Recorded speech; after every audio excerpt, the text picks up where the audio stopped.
So the first question, can you explain the meaning behind the banging of the wooden paddles before the beginning of meditation and during walking meditation? Of the paddles, banging of the wooden paddles. Well, there are so many methods in meditation, and in one of the sects of meditation, sections or schools of meditations, is the Linji. The Japanese also practiced it, the Chinese practiced it, and they use a lot of warning, encouragement, and seemingly punishments for wrongdoings. And those are coming from yelling and planking of the floor.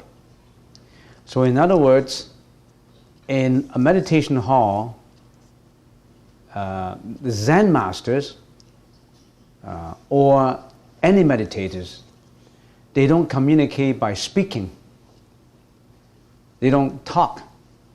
So we don't say, come on, let's hurry up, or keep quiet, or faster. They minimize the talking they minimize it to the most. Because that's the whole idea. This talking is a lot of karma created from the mouth. We don't talk, and talking is conceptualization.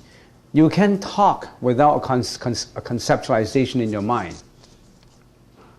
You talk about a rose. If you cannot conceptualize a rose, if you haven't seen a rose before, you cannot communicate the rose. So talking is from conceptualization, and conceptualization is from bias, conceptualization is from discrimination, conceptualization is from a lot of pre-inferences and present inferences. So, for that reason, if we remind people to say, we bang the wooden fish, poke once, and everybody stands still, that means you must know, follow the instruction as when to walk, when to stop. Another reminder to you is, in a meditation hall, you are not the person going astray to do what you want.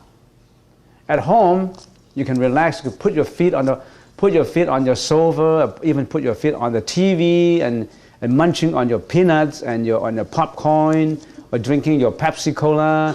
You can do whatever you want at home. You can't just be casual and do whatever you want in the meditation hall. You have to follow the instructions, because as they say, your life is in the hands of the teacher. Your physical life is in the hands of the teacher. Your wisdom life is in the hands of the providence, or of the Bodhisattvas who preside over the meditation. So all these is communication. If you don't know those communications, then you don't know the rules and regulations of the meditation hall. And after we ring the chime, that means click, click, ding. That means you should arise from the meditation. We don't want to do a heavy planking, because that may scare you. So we do a little tapping of the chime, of the ding, ding, and that means you got to arise from the meditation. Now, if we didn't hit the plank on the floor to put a cracking sound to scare you. So when you hear that, you know that, oh, this is the time to walk again. And then when we hit the wooden fish, dock, one time, that means you get your feet onto the ground.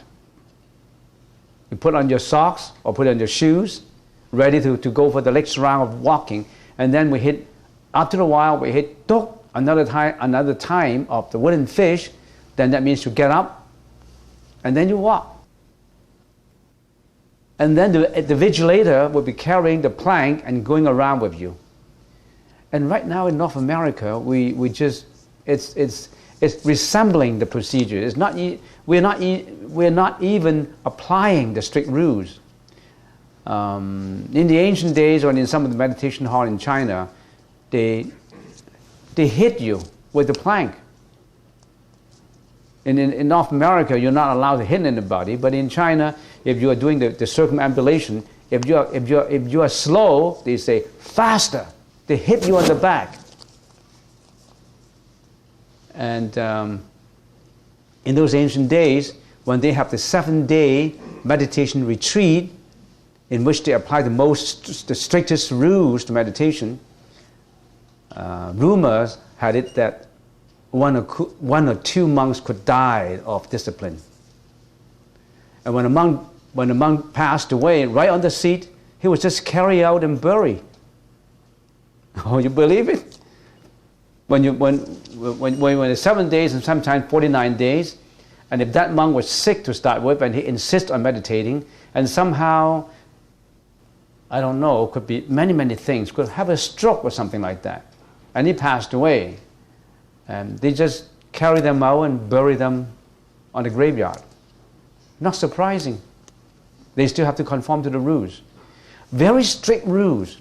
That's the reason why in the ancient days they produce good masters. Only the disciplined teachers produce the beneficial students. Teachers who allowed you to smoke in class, chew your chewing gum in class, teachers who allowed you to put your feet on your next neighbor's desk, teachers allowed you to chit-chat, to munch on your popcorn while listening to lectures, or singing, or bring in your DVD and listen to the DVD music at the same time as you're listening to the teacher. Those teachers would never nurture any good students. So strictness produce disciplines, and disciplines produce, there's a saying, spare the rod, spoil the child. In the ancient days, spare the rod, spoil the child. You never punish the child. You allow the child to go whatever he wants to do. He can cry, he can laugh, he can jump, he can do anything he wants. He can open the fridge and empty out all your popcorns and all your stuff in the fridge, and you don't care about it. As a mom, you don't really care about education at home. You think your kid is going to be a good kid. So all these things I don't need to mention. These are the rules and regulations, make you aware. As I said, they even hit your back, and if you don't go faster, they hit you. And for some beginners, I was in a meditation retreat at Yangzhou, Gaomin, at one time, and there was 200 monks and nuns circumambulating, and there was this Venerable Guan Cheng. I knew him quite well. He was from Hong Kong. He was the controller of the hall, and he was carrying this plank, and there were people who were running not fast. They hit him on the back, and he happened to hit a bhikshuni, a lady, and then that was a beginner, and the lady rebuked and answered back. 我已经很快了，还打什么? I'm already running fast enough. How can you hit me? And then you can hit him again. So they like that. So in the hall, it's not for you to say. Your life is in the master's hand. So that's how they produce Zen monks. What are we producing now? Producing people who ask questions, democracy. No hitting. That's not allowed in North America. You can be sued for it. People abuse democracy. All right, I don't want to linger on. I can linger on and on. It is not worth lingering on in this question. What is the purpose of announcing the names of the people who donated for lunch if charity is supposed to be anonymous? Good question. So, let me tell you, is always to give than to receive. If we're always sitting in here eating other people's donation, it's against your own karma.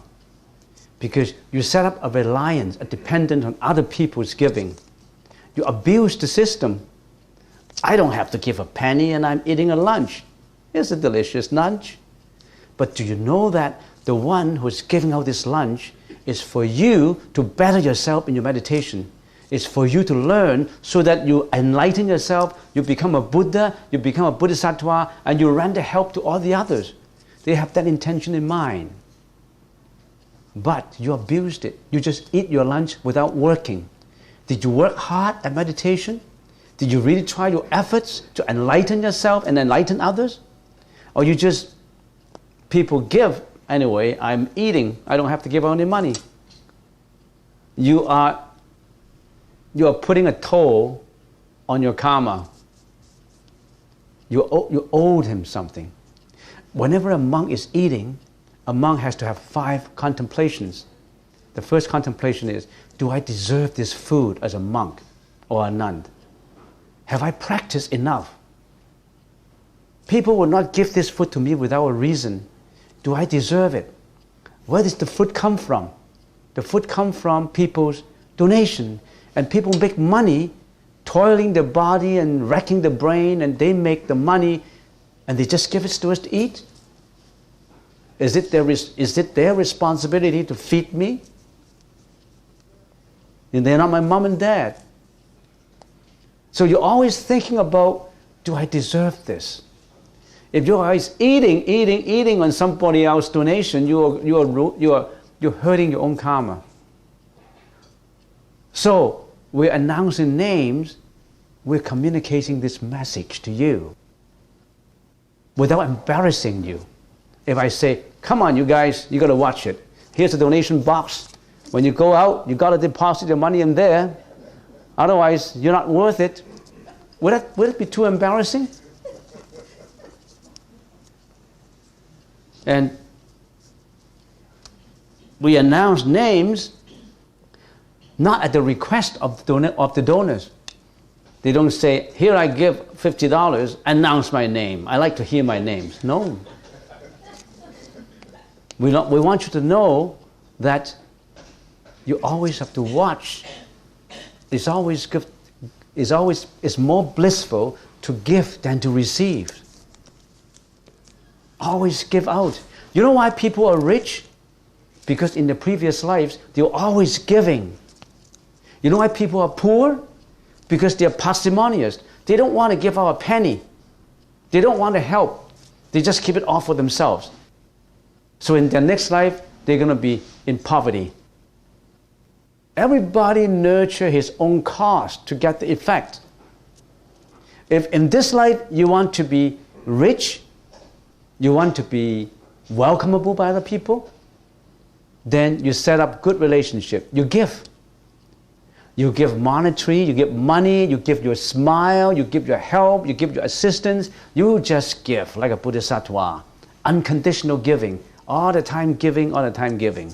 Can you do that? Or, on the other hand, you just want to receive.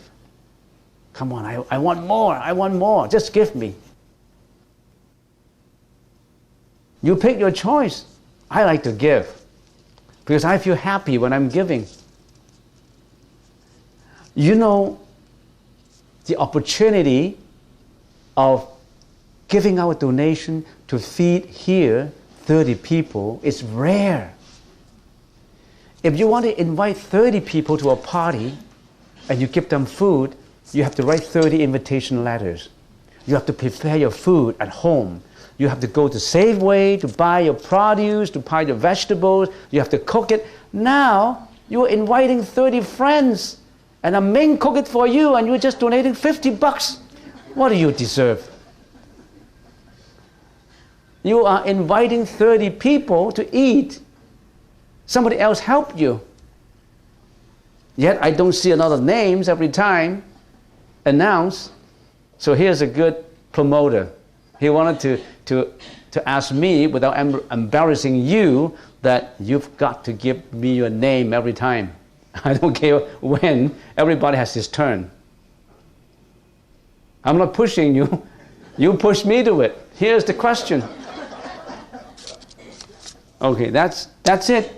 I don't want to carry on.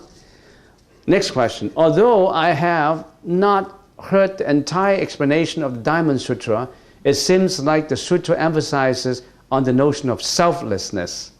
As a beginner student, what can one do or think that can serve as stepping stones to reach the ultimate goal of being selfless? So the question is, how can one think or do? You do it by starting from yourself. You don't need an extra stepping stone to step on. You want a stepping stone? No. You just start to practice it today to be not egoistic. How do we do it? Always thinking, training yourself, how do I render my compassion to others? How do I help my others? Instead of bottling up your grievances, your hatred, your feeling of inequality, you just think, how can I contribute more to my family? Instead of giving a burden to my family, how do I help out to my family? How do I help out the school? How do I help out the society? How do I start as a good individual? How do I help out others by promoting some belief? You can start with that. You don't have to start with money. I still remember when I was at University of Toronto, when I started my second year, I always went to this Chansam temple, and as a poor student, I didn't have any money, and then I make a vow in front of the Bodhisattva. I said, I don't have any money to donate, but I would contribute by bringing 100 people in this semester to that temple so that they can learn the Buddha's teaching. It's just bringing people over there. So I start to do my diary. For every person I brought to the temple so that they can listen to the Dharma, I put his name down. And at the end of one semester, I added up. Oh, it's 89 people. I need another 11. So I asked my fellow students, hey, you help me out with this agenda. I need another 11 people. Let's go as a group to that temple and listen to the Dharma talk. And I make up at the end to be 100 people. So there's always a lot of ways to help to build up your egolessness. There's a lot of ways, but one way is why don't you come to listen to lectures and Dharma talk? By you being present in there, you help to promote it. By your energy, by your participation. Instead of going to partying, instead of talking over the phone for 1 hour, or going karaoke, or going you name it, whatever you always go, you participate it. You invite people to participate in it. So there's a lot of ways to do it, and one of the many ways is to practice meditation, read the books and tell people and promote. If you are studying at UBC right now, there's a very good way that you can do a lot of merits to help people to enlighten. Talk to fellow students. Here's a temple in Richmond, and that monk speaks English, and he can give lectures, and it's good. Since it's not bad. Well, you can't say, and that monk is giving lecture, and he's so-so. Then he's not going to come. You must say, he's pretty good. Or you can impress him by saying that, oh, I really like it. You have to go and believe it. He's teaching it, and it's good. So it's always ways to tell your fellow students, tell your professors. I have 16 professors came 2 years ago from Simon Fraser. There was an organizer of a management program in Simon Fraser. He's an assistant professor. And he said, we have a 2 weeks program for 16 professors from all over China, from all provinces. And I want to bring them here, and I would like to organize a 1 day in-house training for them in meditation and in lecturing. I said, fine, so I designed a curriculum for them for that day. So we designed 1 hour for meditation, 1 hour for lecturing, and the other hour, and another hour for lunch, and another hour for another meditation. And they all like it, especially the lunch. So they like it. So that's how you can help. So many ways you can help. Spread the word around. Do as I do, bring in 100 people. If everybody bring in 100 people, we have 300 people. No, more than that, 3,000 people. And 3,000 people listen to the Diamond Sutra, and 3,000 people learn to be compassionate, 3,000 people to learn the Buddhist teaching, 3,000 people to have that peace of mind, 3,000 people in that lunch, they're not killing animals for food. They didn't kill animals for food. We practice vegetarianism. So many good ways about it. Do you feel joyful that you help people? If there are people who are depressed, tell them to come. If there are people who are aggressive, tell them to come. If there are people who are addicted to certain things, tell them to come. We're open. So that's that question. Next, Venerable, what is meant by to meditate the 4-line stanza? Are you not supposed to think of nothing in your meditation while meditating? True. In meditation, there is 2 parts. One is Samatha, Ji. The other is Vipassana, Gun. Ji is to concentrate on an object. Meditating is you really have to visualize something to help promote your wisdom, to help to control one's, give an example, lustful desire.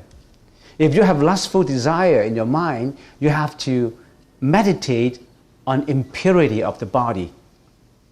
Some people always have nurtured lustful desires in the mind, and some people are stronger having the desire than the others. Then you meditate on the impurity of a body, because if you have that lustful desire, if you use just concentrating on this object, anapasanapati, it may not be helpful.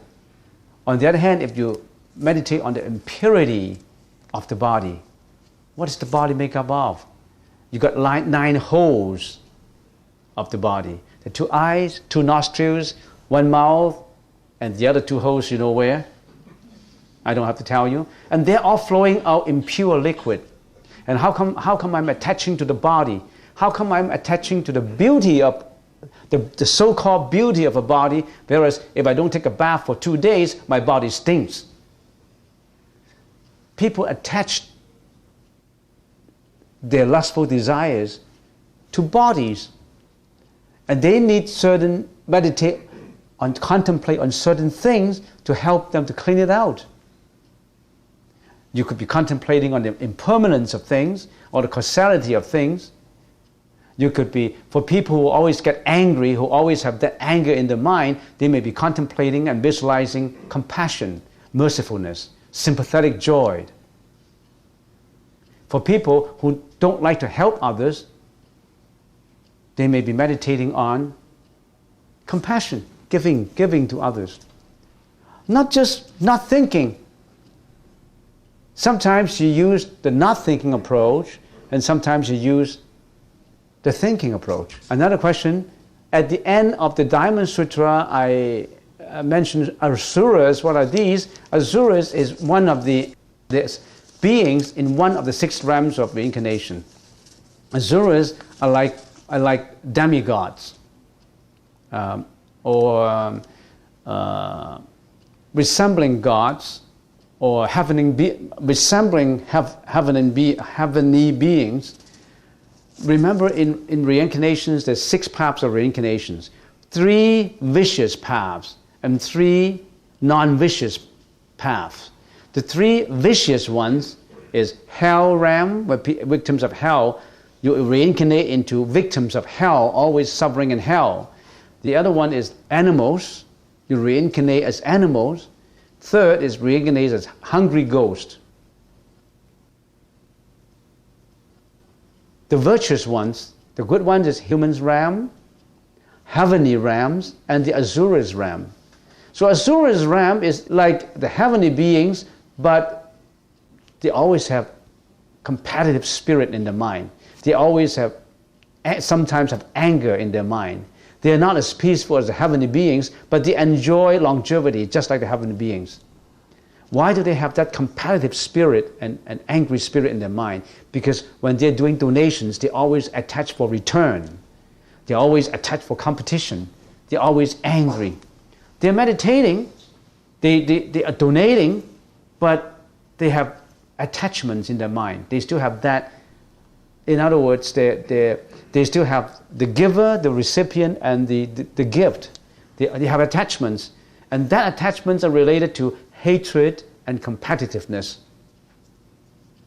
For people who always get angry, they always do good deeds, but they always do it with thinking of compensation and thinking of competitiveness of the donations. They will be reborn as Asuras.